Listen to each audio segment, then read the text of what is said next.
Hello and welcome to another episode of The Break Room. I'm your host, Lucinda Underwood. Today's topic is efficiency. How do we boost efficiency in our auto shops? Joining me to share his expertise is Bill Haas of Haas Performance Consulting. Hi, Bill. Welcome to The Break Room. Thank you so much for taking the time to chat with me today. Well, hi, Lucinda. Thanks for the opportunity. It's a pleasure to be here. Yeah, absolutely. And we've got a big topic to talk about today because we are talking about how to boost efficiency, right? Which I think probably every shop owner out there would like to be able to do, right? It's definitely always a focus. Yeah, you're absolutely right. Every shop owner is looking for that silver bullet, right? How do I get this piece fixed? Absolutely. And we're gonna talk about a few areas of efficiency today. But before we do that, could you just tell me, maybe we'll take a couple of minutes, just tell me a bit more about yourself and your company, Haas Performance Consulting, the kind of work you do.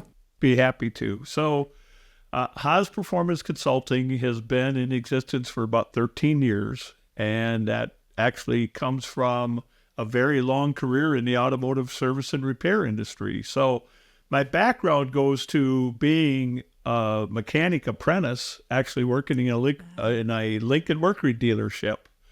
And I spent about a year there after my apprenticeship was over. So I did 2 years as an apprentice and about another year as a tech. Unfortunately, even at a very young age, I realized that the dealership environment was not going to be a place for me to be successful. And so I went to work in an independent shop, and I worked in several independent shops, eventually opening my own business. And I've had two different businesses in the auto repair space, but the last business that we opened with one employee and 1,500 square feet. And we grew that business to 13 service bays and 21 employees, and we did that for 18 years. Wow. That was actually the wake-up call for me to realize that you really have to be a business person, stop being a mechanic, and really understand business if you want to be successful and you want to be able to, avoid some of the struggles that we so frequently see so many shop owners have, just because that transition is not easy. Right. And for a lot of people, it's hard to give up being a mechanic. And so that's a hard part of the transition, is realizing how different your life will be when you finally give that up and become a business person. So after having the shop for 18 years, we sold the business. I actually, at the time, went to work for General Motors. I was a contract trainer for General Motors, so I did technical training at the time. So I taught all their automatic transmission courses, and I taught an 8-day electrical electronics course. I did that for about 3 years on a contract through a local community college to General Motors. And then my phone rang one day, and I was offered a position with the Automotive Service Association. So I went to work for ASA. I was their vice president of education and training. And one of the things that stayed at the forefront for me was always trying to help shops be better businesses. And so I was with ASA for about 12 years, and then I left after 12 years and started Haas Performance Consulting. So in the 13 years of Haas Performance Consulting, we basically work with auto repair shops, the independent repair shops in the aftermarket. So we don't deal with any dealerships. We don't deal with, service department, fixed operations in a dealership. We're just working with the guys and gals that own independent repair shops. And we try to help them with every aspect of their business. How to, simple things like they've been a really good mechanic. Doesn't mean they understand a P&L statement. Doesn't even mean that they know they should have a profit and loss statement in a lot of cases. So there's so much that we, look to help them in their business, whether it's got something to do with marketing, human resources, the financial performance, building standard operating procedures, getting them to consistently do the same things to get the desired result, kind of a thing. So when I started Haas Performance Consulting, I was a one-horse operation. I was just a guy that said, hey, I've got a lot of experience with this. If you need help, I'd love to help you. And we've grown the company now. We have coaches other than myself. We actually do social media for some of our repair shop clients. Okay. And about 2 years ago, we launched a hiring management program where we actually will take over the hiring when a shop is looking to hire technicians or service advisors. We take over the program for them. So we really take that off their plate because it's such a burden, right? All the aspects of, I've got to write an ad, I've got to post an ad, I've got all these resumes coming in, I need to review them, I've got to interview. And unfortunately, they'll make some missteps because they're in a hurry, they're desperate, they've got a void to fill in. They really want to fill that void, right? So rather than waiting to find the right person, sometimes they'll bring on the wrong person.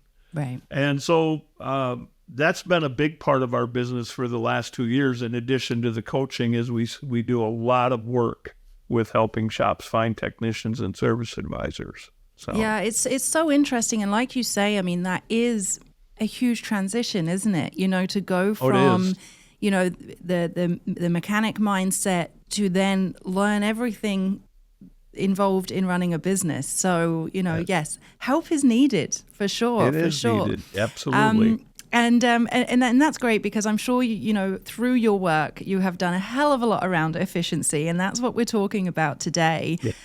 So let's just start by talking about, you know, what would you say are the primary factors that drive efficiency in an auto shop, and how would you go about prioritizing those in operations? Well, so we focus on production. We focus all of our time on how do we make this shop more productive. The efficiency piece for us is simply this, because I look at it, the difference is this. Production is about how much time do we have available, and of the time we have available, how much of that time is being sold. Work time that we're spending on cars, billable time that customers are going to pay us for, that we're getting paid for by the customer. The efficiency is, I look at a particular job, and efficiency is, if I sold a 3-hour job and my technician did the job in 3 hours, they're 100% efficient, right? Mm-hmm. What I try to get shops to understand is that the whole thing about efficiency is that efficient people are more productive. So if I have someone who can do a 3-hour job in 2 hours, they're That's very valuable. efficient. Yeah. Right?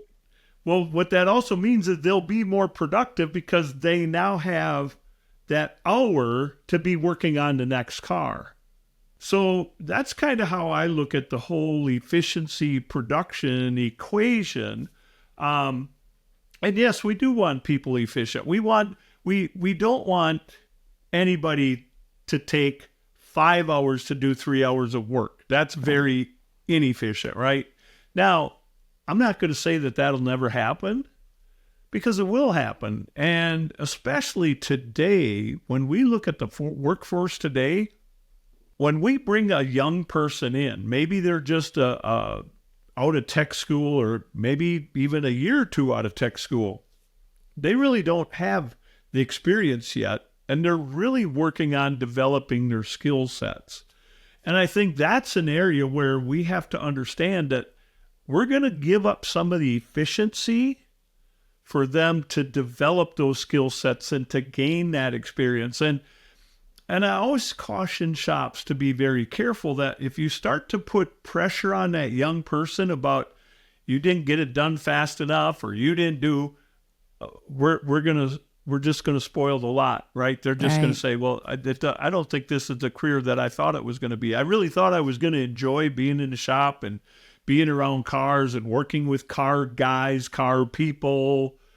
And very quickly, we're like, where'd they go? What happened to them? It's like, well, we kind of drove them away, right? So I think that's a sensitivity that shops have to have in terms of the demands of efficiency on the right people at the right time. Yeah. So when you take that seasoned veteran guy who's got 10, 12, 15, 20 years experience, yes, based on all of their experience and the time that they've had to develop their skill sets, I expect them to be very efficient. I expect them to have found ways to do work in the appropriate or even, quicker than the amount of time that, for instance, we might have sold it for, that the estimating guide may have called for in a lot of cases, just because when you do something enough times, you become very good at it. Yeah, and it takes that experience, right? It does take the experience. The experience is a huge part. Yeah, and there's no shortcuts to that either. I know I was kind of thinking as you were saying too, about that point, about being careful of, the pressure you're putting on people, because also that can lead to mistakes. If somebody is trying to kind of rush through a job in order to hit a specific target, yes, they might make a mistake, and then that might mean you're seeing that car again, right? Which is a complete waste of more time, right? So it's a very good point. We're only going to get paid to make that repair one time. Right. So if we have to do that same repair an additional time, a second time, this shop now becomes the customer. And I try to remind shops of this all the time, is you went into business to make money. You didn't go into business to become the customer. If you're the customer, and it's kind of, this is another one of these efficiency kind of things, is we have a tendency as an industry, unfortunately, and some of the diagnostic work we do, or working on vehicles that may have a certain drivability concern, or might have a check engine light on the dash and that kind of thing. A lot of times we'll fail to sell the appropriate amount of time, and it creates the inefficiency of our technician. There's no way that they can spend the amount of time they need to dive as deep as they have to perform all the tests they need to do the research necessary to understand system operation, or look at a wiring diagram, or any of those kinds of things.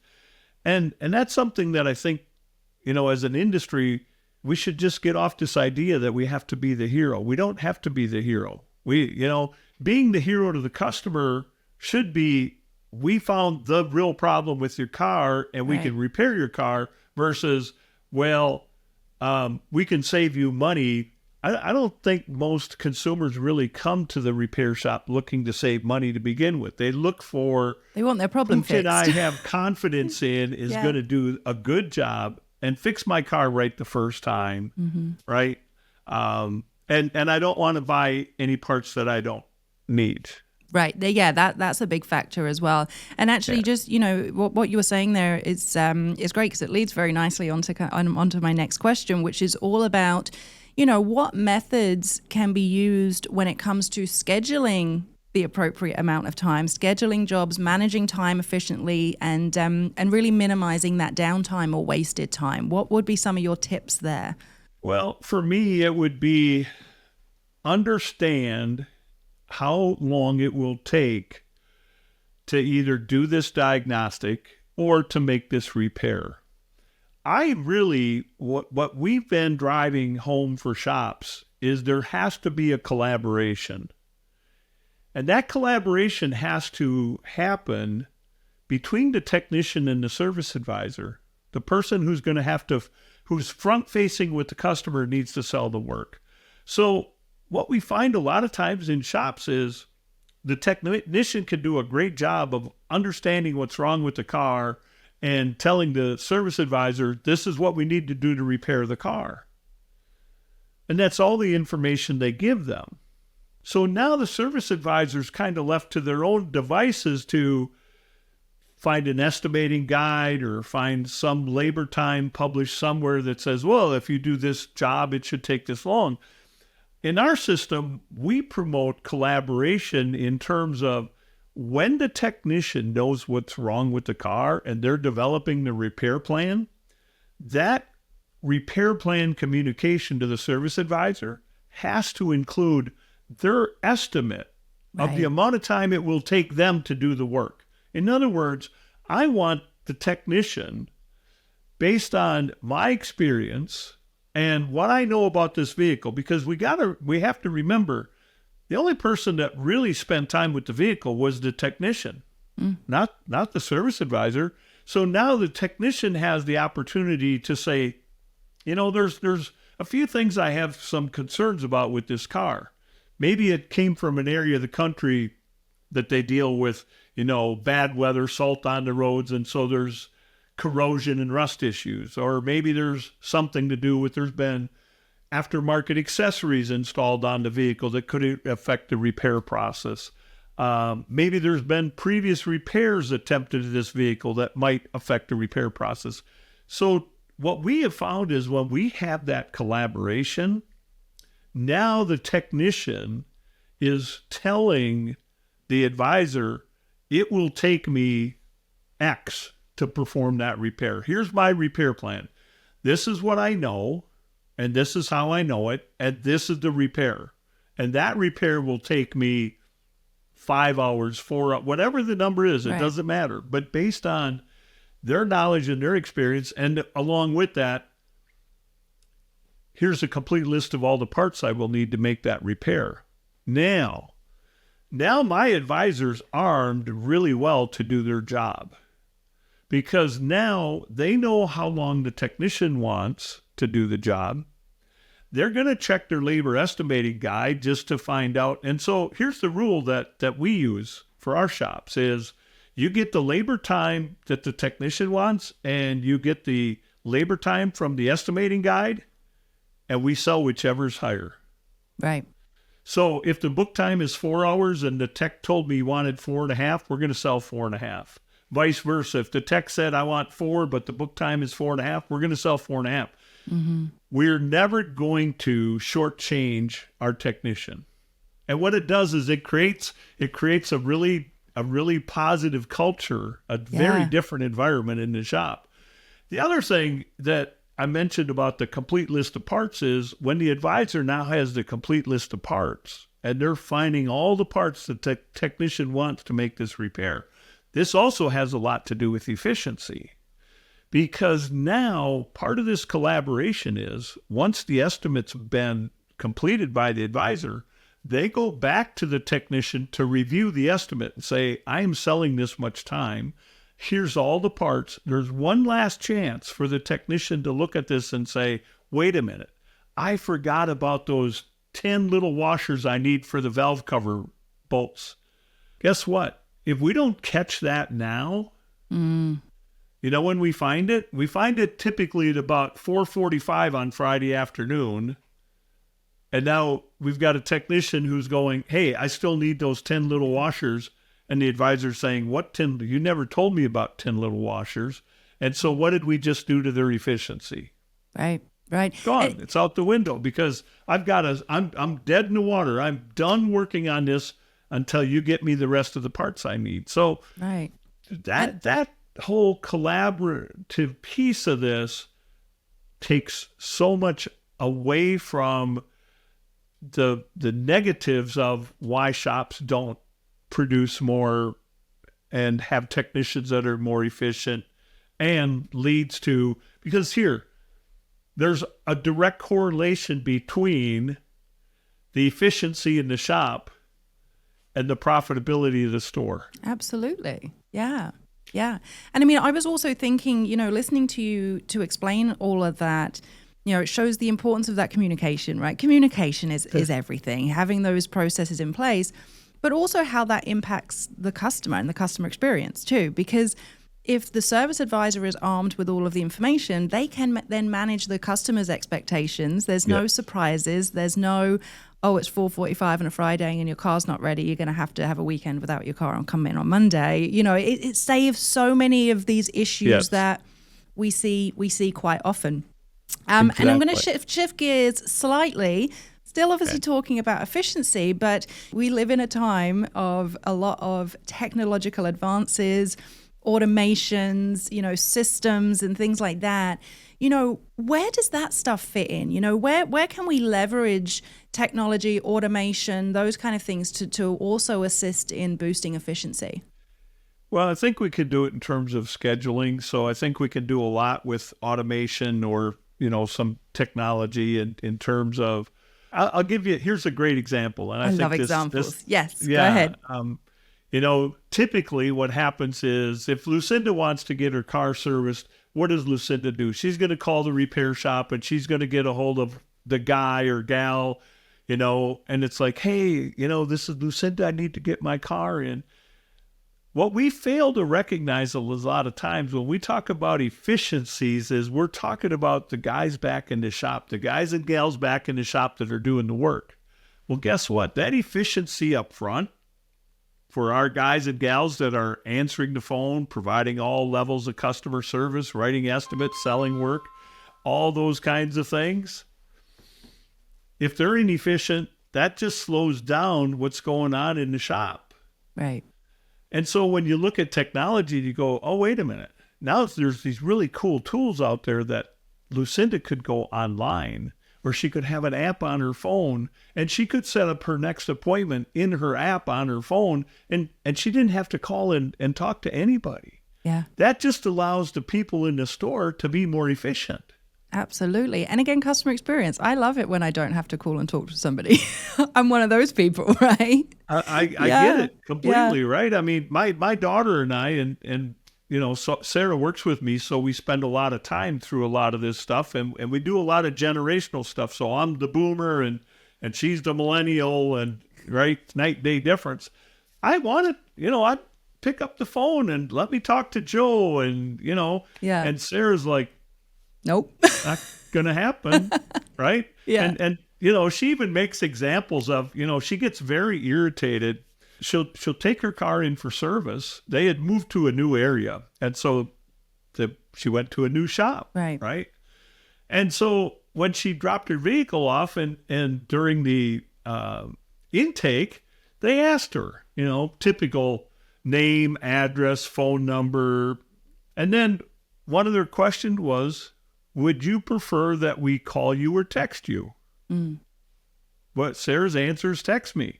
Absolutely, yeah. Don't call me, text me. Yeah. She got so frustrated because she got home, and 20 minutes after she was home, they were calling her. And she's like, oh, why bother asking me yeah. if you're not going to do what I've asked you to do, right? So I get, and this is another thing that shops have got to deal with is we can talk all we want about effective communication, but it's only effective at the level with what the customer expects from us. Right. And how they want to communicate. Yeah. Yeah. Yeah. Such a good point. And, again, some of the technology, we look at the shops that are doing vehicle inspections and they're doing the digital vehicle inspection. That technology where now we can take photos of, there's a bad tire rod end, a leaking radiator, whatever. That technology is incredible as well. Right. But I think there's so much. And I think as an industry, we're just going to see more and more and more of that helping us manage workflow through the shop, right? Yeah. We've got shops now with job boards that the job boards, all the technician has to do is look at the job board and they know their next job. Yeah. And they pick up their tablet and go to that repair order and it's there. They don't have to talk to anybody. They don't have to go up front to the service counter. It's saving them steps. That makes them more efficient. Absolutely. And you've got to think, like, even if that's, okay, maybe that's 5 minutes saved from, going around finding out what their next job is, that mounts up, right? You take those kind of little periods of time, that's going to mount up to a lot and really affect the efficiency. So, I think probably it's for shop owners out there, just stay up to date, know what's available, right? Because there's going to be things that you are able to use. Yeah. My problem is it's never the 5 minutes because they can't get it done in 5 minutes. First, they have to leave their work area. They have to go to wherever the other person is. And hopefully that person would be available. A lot of times that person's not available. So now they have to wait until that person's either done with the customer or off the phone. And then they can't just talk about the car. They're going to talk about the weather or bowling or So true. fishing, Yeah. or right. So it's never 5 minutes. That 5 minutes is 15 minutes. Right. What if I work on 3 cars a day? At 3 cars a day, Yeah, that's it three makes quarters of an hour of time a that huge I can't difference. work on a vehicle. So talk about efficiency. There's a big one. Yeah, that's huge. Yeah. Yes. So the last question I have for you, and obviously you work with a lot of clients, you work with a lot of shops. Can you share, maybe think of an example where you've kind of with a shop faced a specific challenge when it comes to kind of inefficiency? And how did you address it? How did you find the root cause and how did you solve the problem? We do this a lot, so more than one specific example, but the thing that I would point to is the distractions. Every distraction stops production. And that's how you have to look at it, is every distraction stops production. So that means something as simple as technicians in the middle of doing a water pump job.